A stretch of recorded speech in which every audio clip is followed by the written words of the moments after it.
Le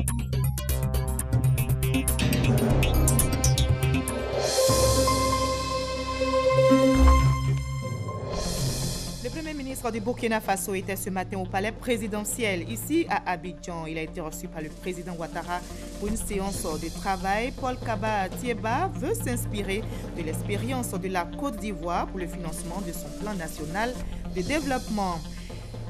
Le chef de l'État a également reçu les membres de la Commission nationale des droits de l'homme. La CNDHCI est allée remettre au président Ouattara son rapport d'activité pour l'année 2015.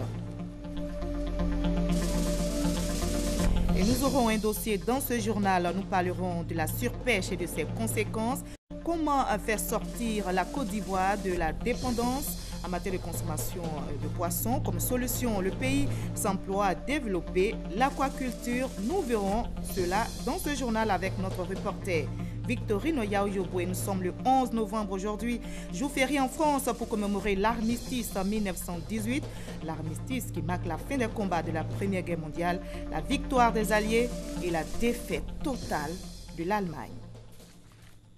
Bonsoir à tous, merci d'avoir choisi RTI 1 pour vous informer. Le Premier ministre du Burkina Faso était ce matin au palais présidentiel ici à Abidjan. Paul Kaba-Tieba a été reçu par le président Ouattara pour une séance de travail. Le chef du gouvernement burkinabé veut s'inspirer de l'expérience de la Côte d'Ivoire pour le financement de son plan national de développement. Le Burkina Faso envisage d'organiser une conférence des bailleurs de fonds en décembre prochain à Paris. Voyons cela avec Viviane Aïmé. Le Premier ministre ivoirien Daniel Kablan-Duncan conduisait son homologue du Burkina Faso, Paul Kaba-Tieba, à cette audience avec le président de la République, Alassane Ouattara, au palais présidentiel. Si les échanges ont porté sur les relations entre la Côte d'Ivoire et le Burkina Faso, relations à nouveau au beau fixe, le Premier ministre burkinabé a sollicité de la part de son gouvernement l'appui du président de la République, Alassane Ouattara, pour la réussite de la conférence des bailleurs que le gouvernement burkinabé va organiser au mois de décembre à Paris pour le financement de son plan national de développement. Nous avons échangé naturellement sur les relations amicales et fraternelles entre la Côte d'Ivoire et le Burkina Faso. Et je lui ai transmis donc les salutations fraternelles de son jeune frère et homologue le président du Faso, son Excellence M. Roch-Marc Christian Kaboré. Et nous avons également échangé sur le renforcement des liens d'amitié, des liens de solidarité, des liens de fraternité. Nous avons échangé sur les voies et moyens pour dynamiser, renforcer ce cadre d'amitié et de coopération entre nos deux pays. Et je fais part donc au président Alassane Ouattara de la volonté du Burkina Faso d'organiser bientôt à Paris une conférence des bailleurs de fonds, enfin ça s'appelle essentiellement exactement une conférence des partenaires du Burkina Faso pour le financement du plan national de développement économique et social. Et cette conférence aura lieu le 7 et 8 décembre à Paris. Bien entendu, j'ai profité pour demander à son Excellence, Monsieur le Président, ses conseils avisés et puis ses avis sur la meilleure façon d'organiser cette conférence. Il m'a donné des conseils intéressants et également il m'a assuré donc du soutien de la Côte d'Ivoire et de son soutien personnel pour l'organisation et le succès de cette conférence. Une nouvelle preuve de la coopération désormais tous azimuts entre Abidjan et Ouagadougou. On reste sur place au palais présidentiel où le chef de l'État a également reçu les membres de la Commission nationale des droits de l'homme. La CNDHCI est allée remettre au président Ouattara son rapport d'activité pour l'année 2015. Ce rapport fait notamment l'état des droits de l'homme au cours de l'année 2015 en Côte d'Ivoire et présente les activités menées par la CNDHCI. On retrouve Viviane Aïmé. Avant de rendre public le rapport 2015 de la Commission nationale des droits de l'homme sur la situation des droits de l'homme en Côte d'Ivoire, la présidente de la commission, Sangaré Namizata, et son équipe sont venus ce vendredi remettre officiellement, ainsi que le prévoit la loi, copie de ce rapport au président de la République au palais présidentiel.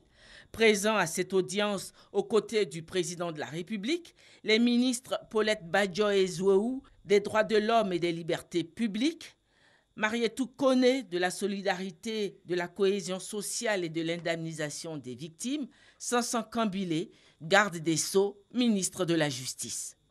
Dans son intervention, la présidente de la Commission nationale des droits de l'homme en Côte d'Ivoire a relevé que le cadre sociopolitique et juridique national est favorable au respect des droits de l'homme. Excellence, Monsieur le Président de la République, je voudrais vous rendre hommage pour la stabilité retrouvée de notre beau pays et pour votre engagement personnel dans le renforcement de l'état de droit et le respect des droits de l'homme. Cette vitalité se traduit également sur le plan diplomatique, par le retour gagnant de la Côte d'Ivoire sur la scène internationale depuis votre premier mandat. Notre pays, désormais, a une voix admise, estimée et qui compte au Conseil des droits de l'homme des Nations Unies, où il siège depuis 3 ans. Concernant la situation des droits de l'homme en Côte d'Ivoire au cours de l'année 2015, objet de ce rapport, la Commission nationale des droits de l'homme relève plusieurs phénomènes de banditisme au cours de l'année 2015 et déplore par ailleurs la répétition des grèves en milieu scolaire et universitaire qui portent atteinte au droit à l'éducation. Le président de la République, qui a fait montre d'une écoute attentive, a félicité la Commission nationale des droits de l'homme en Côte d'Ivoire pour sa contribution au plan national et en particulier en ce qui concerne le processus de rédaction de la nouvelle Constitution. Il s'est dit attentif aux critiques formulées par le rapport. Je voudrais féliciter Madame la Présidente, tous les membres de la Commission et vous dire que ce rapport est un rapport de qualité puisque mon cabinet m'en a donné quelques éléments et dire à quel point le gouvernement attache une importance capitale à votre analyse et à vos recommandations. Je note vos observations concernant les questions des coupeurs de route. Nous sommes très préoccupés par cela. Et cela, malheureusement, c'est le résultat de la crise que le pays a vécue pendant 10 ans. Il y a eu trop de personnes en armes dans ce pays qui ne devaient pas l'avoir. Et malheureusement, il en reste encore quelques-uns qui ont décidé d'utiliser comme métier ces activités de coupeurs de route. Nous sommes en train de maîtriser cela. Je me souviens, en 2012, nous avions pratiquement 10 cas, sinon plus, de coupeurs de route par semaine. Maintenant, nous en avons 2 ou 3, quelquefois même pas du tout. C'est-à-dire qu'il y a un progrès considérable. Vous avez mentionné la question des grèves, et je suis entièrement d'accord que ces grèves, notamment quand elles sont illégales, intempestives, sont une violation de nos droits, parce que tout de même, c'est un droit fondamental d'avoir à envoyer nos enfants à l'école, de leur donner une instruction. Et quand des enseignants ou des fonctionnaires se lèvent comme ça, sans suivre les procédures légales pour aller en grève, cela est totalement inadmissible. Et bien sûr, la loi sera appliquée de manière intégrale et sans exception, comme je l'avais d'ailleurs annoncé déjà le 1er mai 2015.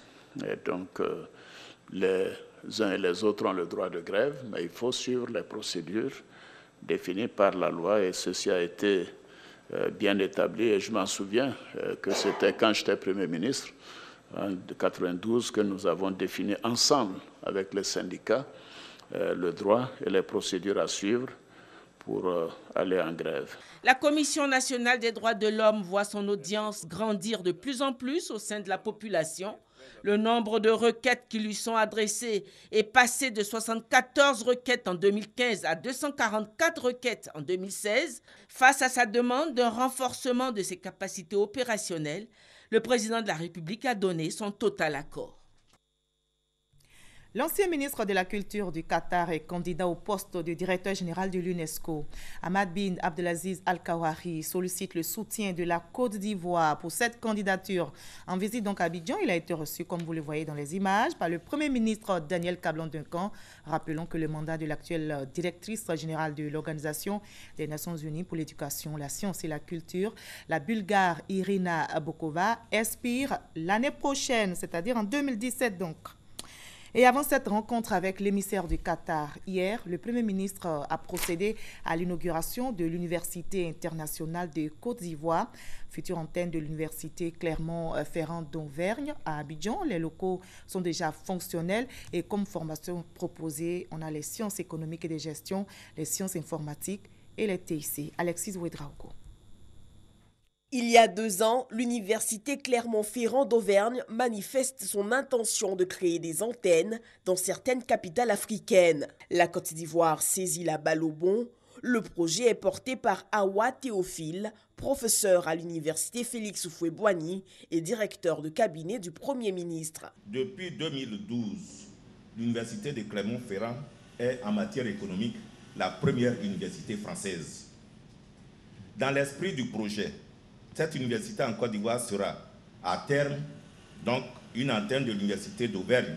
Tous les accords de principe sont verbalement obtenus, mais il faut concrétiser formellement ces accords et nous sommes donc en pourparlers avec l'université de Clermont-Ferrand. L'Université internationale de Côte d'Ivoire ouvre ses portes à ses premiers étudiants dans les filières sciences, économie et gestion et sciences, informatique et TIC. L'ouverture prochaine d'une antenne de l'Université d'Auvergne en Côte d'Ivoire qui assurera ainsi un transfert de savoir et de savoir-faire de qualité en permettant la formation des femmes et des hommes ici à Abidjan dans les mêmes conditions académiques qu'en France. Une telle perspective ne peut que réjouir le gouvernement puisqu'elle rentre parfaitement donc dans la grande vision du président de la République qui fait de l'éducation et de la formation un des grands piliers de sa grande ambition pour la Côte d'Ivoire. L'Université Clermont-Ferrand d'Auvergne et le CERDI ont durant de longues années contribué à la mise en place des politiques économiques et de développement des pays africains, à la formation des cadres de haut niveau des administrations et systèmes universitaires dans les domaines de l'économie et des finances. Nous partons maintenant pour l'Assemblée nationale qui vient de voter 7 projets de loi. C'était en séance plénière. Il s'agit notamment de la lutte contre le blanchiment des capitaux et le financement du terrorisme. Sidonie Davila, Abou Sanogo. Les parlementaires se sont favorablement prononcés sur 7 projets de loi ce vendredi à l'hémicycle. Il s'agit principalement du projet de loi relatif à la lutte contre le blanchiment des capitaux et le financement du terrorisme. À cette plénière présidée par la vice-présidente de l'Assemblée nationale, Sarah Sakou Fadiga, 95 députés présents sur 250 députés siégeants ont validé les travaux adoptés en commission des affaires extérieures et en commission des affaires économiques et financières. C'est 7 projets de loi très importants, surtout le blanchiment des capitaux d'abord et le financement du terrorisme. Maintenant, il y aura un contrôle plus serré par rapport au blanchiment des capitaux et puis le financement du terrorisme. Plusieurs autres projets, dont le projet de loi autorisant le président de la République à ratifier l'accord de Bangui, instituant une organisation africaine de la propriété intellectuelle, et celui relatif à la constitution révisée de la Commission africaine de l'aviation civile, ont eu l'adhésion des parlementaires. Reste à adopter par le gouvernement les tests d'application pour l'opérationnalisation de ces différents tests. Créer un espace d'échange, de rencontre et de partage de l'information pour mieux vulgariser les métiers de la communication, c'est tout le sens de ces journées carrières qui ont débuté aujourd'hui à l'ISTC. La ministre de la Communication, Afoussiata Bamalamine, a procédé à l'ouverture officielle de ces journées. Nous explique Franck Quadio. Les métiers de la communication, vaste champ de possibilités, mais peu d'informations au final. Ce nouveau bachelier est venu aux premières journées carrière de la communication, mieux s'imprégner de la réalité. J'ai fait ma préinscription en communication et j'aimerais avoir des informations pour pouvoir m'orienter dans ce domaine. Des journées carrière de la communication, l'idée partit d'un constat, la nécessité de favoriser une meilleure adéquation formation-apprentissage. Il était temps de venir à créer un carrefour, donc une plateforme de rencontre qui met en contact étudiants aspirants à la communication et professionnels. Une aubaine pour les responsables d'établissements, les offres de formation en matière de communication de plus en plus diversifiées. Les jeunes avec des smartphones ils balancent des informations. Donc il faut pouvoir les éduquer pour qu'ils donnent de bonnes informations. Les journées carrières de la communication, l'idée à l'adhésion des Nations Unies à travers l'UNESCO Côte d'Ivoire, mais aussi de la tutelle, la communication, un secteur appelé à répondre à la question de l'emploi des jeunes. Le secteur de la communication et de l'information doit, plus que par le passé, participer à la résorption du chômage de la jeunesse ivoirienne qui demeure, bien entendu, l'une des priorités de la politique du président de la République, son Excellence M. Alassane Ouattara. Les journées carrières prennent fin le samedi 12 novembre. Des panels et autres forums d'échange sont, entre autres activités inscrites au programme. La radio Fréquence 2, en fait, cela fait 25 ans que cette radio émet pour le bonheur des auditeurs. Et bien, pour marquer ce 25e anniversaire, une journée porte ouverte a été organisée aujourd'hui. Reportage Malika Koulibaly. Gaieté, chaleur et ambiance. 25 ans après sa création, Fréquence 2 n'a pas changé. Et les souvenirs de cette radio qui a vu le jour en 1991 est encore vivace dans l'esprit de ses fans qui sont venus de toute la Côte d'Ivoire pour célébrer leurs médias préférés. Mon amour pour la radio Fréquence 2 est né depuis le temps d'Alassane Ouattara. Je souhaite que du bonheur à Fréquence 2. Je voudrais aussi que Fréquence 2 vraiment ait encore les idées. Sa notoriété, Fréquence 2 la doit à des noms comme Biram Diawara, Konsti, Eka, Kadendao et bien d'autres. Aujourd'hui encore, des hommes et femmes continuent d'œuvrer pour que la flamme ne s'éteigne pas. Tant que j'aurai le micro à Fréquence 2, je ferai tout pour satisfaire les auditeurs parce que, comme j'aime à le dire, nos premiers patrons sont les auditeurs. Sans les auditeurs, il n'y aura pas de Kunta Madère.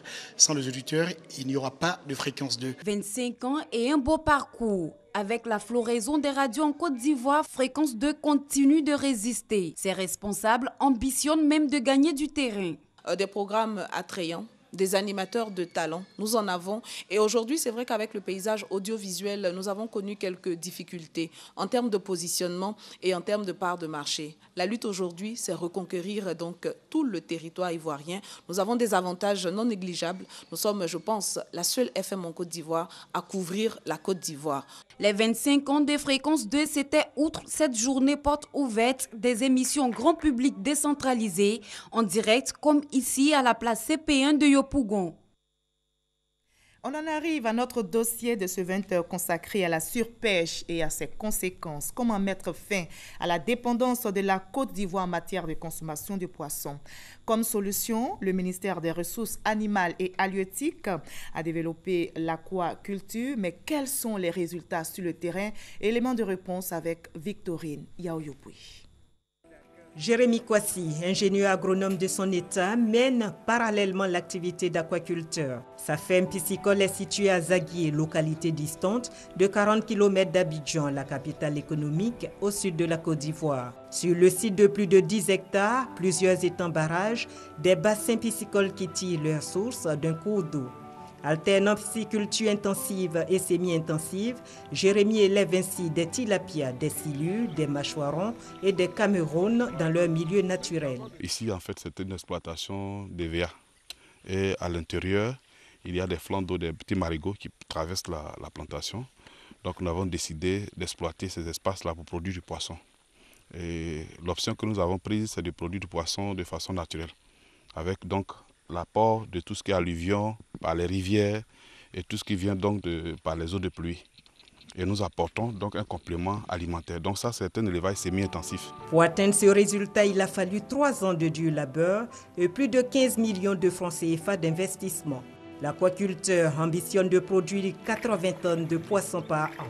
Ses estimations en termes de revenus atteignent les 100 millions de francs CFA. Quand vous vendez en gros, c'est autour de entre 1500 et 2000 francs le kilo quand les femmes viennent chercher Bosch. Comme je fais la production en gros, je pense que si je prends 1500 francs multiplié par ce que j'ai là, vous voyez déjà que ça va chercher au moins à 100 millions. C'est beaucoup. Je pense que c'est une très bonne activité. Comme Jérémy, il existe une centaine d'aquaculteurs en Côte d'Ivoire, mais tous n'ont pas le même rendement. La production aquacole nationale est donc faible. Selon le ministère des Ressources animales et halieutiques, elle se chiffre à 4 500 tonnes sur les 80 000 tonnes de poissons pêchés annuellement en Côte d'Ivoire. La pêche d'une façon générale, y compris l'aquaculture, fait environ 80 000 tonnes. Alors que nous consommons en Côte d'Ivoire plus de 350 000 tonnes de poissons. Donc l'aquaculture représente environ 5% de la production nationale, ce qui est négligeable. La faible contribution des aquaculteurs dans la production nationale n'est pas sans conséquence. La Côte d'Ivoire importe une grande partie de sa consommation. Les eaux marines et continentales sont surtout surexploitées. L'épuisement des stocks de poissons dans nos eaux est devenu une réelle menace. Il y a une surpêche au niveau de la zone de pêche artisanale. Ils utilisent aussi des filets qui ne sont pas autorisés et même ils pêchent les alevins. Vous voyez sur le marché, il y a de tout petits poissons. Conscient des besoins de plus en plus croissants et des dangers liés à la surpêche, le ministère déploie des efforts pour faire de l'aquaculture une alternative crédible. Nous sommes ouverts aux Brésiliens qui nous ont fait parvenir des tilapias d'origine ivoirienne, mais à ces tilapias-là, on a appliqué une technique de production très appropriée qui nous permet aujourd'hui d'avoir en l'espace de 6 mois un tilapia d'1 kilogramme. Et ça, c'est très important. À l'horizon 2020, le ministère a un objectif à atteindre qui est de 200 000 tonnes de produits aquacoles. Produire 200 000 tonnes de poissons grâce à l'aquaculture à l'horizon 2020, c'est un défi énorme qui implique non seulement l'engagement de l'État, mais aussi celui des aquaculteurs. Nous avons des stations d'alvinage où nous produisons des alevins que nous allons mettre à la disposition des pisciculteurs, des aquaculteurs, et même que nous allons utiliser dans les rivières, dans les lacs, empoissonner nos eaux. Ces capes qu'on a, le taux de croissance est plus faible. Le ministère a fait venir des capes qui ont quand même une meilleure capacité de production en termes de grossissement, qu'on appelle les capes brésiliens là. Donc je pense que si on a ces possibilités, comme le ministère en train de le faire maintenant, on pourra quand même contribuer à la production nationale. Parce que quand on produit sur place, c'est frais. Vous voyez ce type de poissons que vous voyez là, si vous les récoltez tout de suite, vous les braisez, vous avez le meilleur goût. Mais un poisson qui quitte à des milliers de kilomètres dans la glace congelée, quand vous êtes en train de préparer, ça ne donne plus le goût parce que tout est parti là. La Côte d'Ivoire dispose de nombreux plans d'eau, de barrages, d'un littoral de plus de 550 km. D'énormes potentialités qui peuvent contribuer au développement de l'aquaculture. Si on y ajoute la volonté politique, ce serait un bon départ pour à la fois assurer l'autosuffisance de la Côte d'Ivoire en protéines halieutiques et protéger les océans ainsi que les cours d'eau de la surpêche. Dossier sur l'aquaculture réalisé par Victorine Yaouyouboui. L'initiative pour la transparence dans les industries extractives est une plateforme mondiale qui vise à renforcer dans les pays riches en ressources pétrolières, gazières et minières la bonne gouvernance des revenus publics issus de leur extraction. Les acteurs impliqués dans ce processus sont en formation à Grand Bassam. Explication Lansene Bakayoko. La mise en œuvre de l'initiative pour la transparence dans les industries extractives, ITIE, repose sur 2 principes fondamentaux. La clarté dans les opérations de paiement et l'obligation de rendre compte aux populations. La norme qui permet d'évaluer le respect de ces principes a subi une révision en février 2016. Tous les acteurs de la mise en œuvre de l'ITIE doivent être informés sur la nouvelle norme afin de participer à la mise en œuvre de l'ITIE en Côte d'Ivoire, mais aussi et surtout afin d'apporter efficacement votre contribution à la validation prochaine de notre pays. La nouvelle norme cherche à apporter plus de lisibilité sur l'ensemble des aspects liés à la gouvernance de toutes les ressources naturelles, y compris la transparence fiscale, le négoce des matières premières, ainsi que les licences. Cette session de formation, initiée par le Comité national pour la transparence des industries extractives, s'inscrit en droite ligne avec le plan d'action du gouvernement. La transparence, c'est-à-dire la traçabilité de tous les revenus qui sont perçus, tout ce qui est payé, etc., au niveau de l'administration, au niveau des structures concernées. Et donc cela permet de montrer que la Côte d'Ivoire n'a rien à cacher. La Côte d'Ivoire a été déclarée pays conforme le 22 mai 2013 à Sydney, en Australie. Catastrophe chimique, on en parle maintenant. Comment identifier une catastrophe chimique et la circonscrire rapidement et efficacement? Cette question était au cœur d'une rencontre qui vient de se tenir à Abidjan. L'objectif est de donner aux participants les enseignements nécessaires pour identifier un risque chimique, le prévenir ou le circonscrire le plus rapidement possible. Herman Niamien. 13 mai 1999, la GESTOSI, la société de gestion des stocks pétroliers de Côte d'Ivoire, est en feu. À l'origine, une erreur de manipulation des hydrocarbures. Cet incendie aurait pu être dramatique, comme ça a été ici le cas avec l'usine AZF de Toulouse en France en septembre 2001. Pour parer à ce genre de situation, le ministère de l'Environnement s'active. Pendant 5 jours, en collaboration avec l'Union européenne, il va permettre à ces sapeurs-pompiers militaires, ces décideurs, acteurs de produits chimiques, agents de collectivités territoriales, de pouvoir faire face aux risques de dangers chimiques. Nous sommes tous sans ignorer que les industries chimiques doivent tous disposer de plans d'opération internes. Malheureusement, force est de constater que chez nous, au niveau des collectivités, il n'existe pas de plan particulier d'intervention qui doivent être en principe développés par les collectivités en vue de protéger les populations. Prévenir les risques graves d'incendies chimiques, mais aussi intervenir rapidement et de façon appropriée pour limiter l'impact sur la santé humaine. C'est l'essentiel de l'enseignement dont les bénéficiaires se disent satisfaits. L'État de Côte d'Ivoire a mis en place un système de veille réglementaire. Il faut s'accommoder à cette veille réglementaire-là en matière de gestion environnementale. On se présente à dire comme ça, mais tiens, tout le potentiel que nous avons sur notre territoire, moindre incident, pas de risque de partir. Et donc, ce séminaire nous sera très utile à l'effet de prendre des décisions avec le comité qui sera mis en place. Le projet 41 des centres d'excellence pour la réduction des risques nucléaires, radiologiques, biologiques, chimiques NRBC fait suite à la formation des équipes régionales des formateurs qui a eu lieu dans le mois de septembre dernier au Maroc. Rappelons que depuis 2013, la Côte d'Ivoire fait partie des centres d'excellence NRBC de l'Union européenne.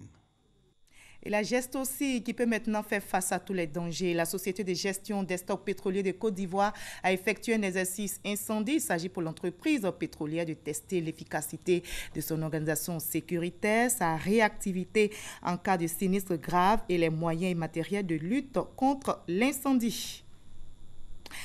On va parler maintenant de sécurité, repenser l'extrémisme violent en Afrique de l'Ouest. Le sujet a été débattu au cours d'une rencontre ici à Abidjan par le Conseil national de sécurité en partenariat avec l'Agence japonaise de la coopération internationale et l'Institut d'études de sécurité. La rencontre a permis aux participants de partager les résultats d'une étude menée sur le radicalisme religieux et les raisons qui poussent certains jeunes à intégrer les groupes djihadistes. Abou Sanogo. L'Afrique de l'Ouest est aujourd'hui confrontée à l'émergence d'un phénomène communément appelé radicalisation ou extrémisme violent qui menace la sécurité régionale. La problématique étant nouvelle, sa compréhension mérite d'être renforcée. Pour cela, autorités ivoiriennes, coutumières, religieuses, organisations de la société civile et partenaires au développement se sont retrouvés pour faire l'état des lieux de l'extrémisme violent en Afrique de l'Ouest, cas de la Côte d'Ivoire et du Mali, et rendre compte aux autorités ivoiriennes des conclusions des études menées sur les logiques d'engagement des jeunes au sein de groupes qualifiés de djihadistes et repenser leur compréhension du phénomène. La rencontre de ce jour revêt une importance capitale. Elle devrait dégager des pistes d'action pour permettre à nos États d'engager des réflexions, mais également des actions individuelles et collectives pour lutter durablement contre cette menace. Pour lutter contre l'extrémisme violent devenu fréquent en Afrique, le Japon entend développer activement des soutiens et appuis à l'autonomisation des jeunes et personnes vulnérables. Il est important que nos forces soient sur le terrain pour faire le travail de sécurisation. Mais il est tout aussi important d'encadrer ce travail de terrain d'une réflexion telle que ce type de séminaire. Et cela permet tout le temps de nous remettre à jour et d'avoir des instruments, des approches nouvelles, face aux mutations. Cette rencontre est organisée par le Conseil national de sécurité en partenariat avec l'Agence japonaise de coopération internationale et l'Institut d'études de sécurité. Hors de la Côte d'Ivoire en Irak, l'offensive lancée par l'armée pour reconquérir la ville de Mossoul se poursuit. Une semaine de combat pour percer les lignes de défense du groupe État islamique.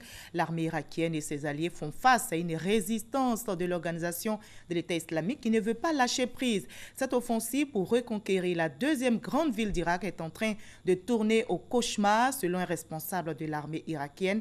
À Paris, on reconnaît que la reconquête totale de Mossoul sera longue. Nous sommes le 11 novembre aujourd'hui, jour férié en France pour commémorer l'armistice en 1918. Cette année, la France célèbre son 90e anniversaire. L'armistice marque la fin des combats de la Première Guerre mondiale, la victoire des Alliés et la défaite totale de l'Allemagne. Cette journée commémorée donc le 11 novembre vise aussi à rendre hommage à tous les morts pour la France. Notez que la Première Guerre mondiale a mobilisé 65 millions de soldats et a fait 10 millions de morts. On va terminer par l'actualité sportive, les éliminatoires du Mondial 2018. Demain, la Côte d'Ivoire affronte le Maroc à Marrakech. Des retrouvailles pour l'entraîneur des Lions de l'Atlas, Hervé Renard, ancien entraîneur des éléphants de Côte d'Ivoire, champion titre de la CAN. Rappelons que lors de la première journée, les Ivoiriens ont battu le Mali 3-1 et se sont installés en tête du groupe C. Les Marocains occupent la 3e place après le match nul face au Gabon. On croise les doigts pour la victoire des éléphants. Merci à vous tous. Et demain, le journal aura lieu à 19h. Merci de votre aimable attention.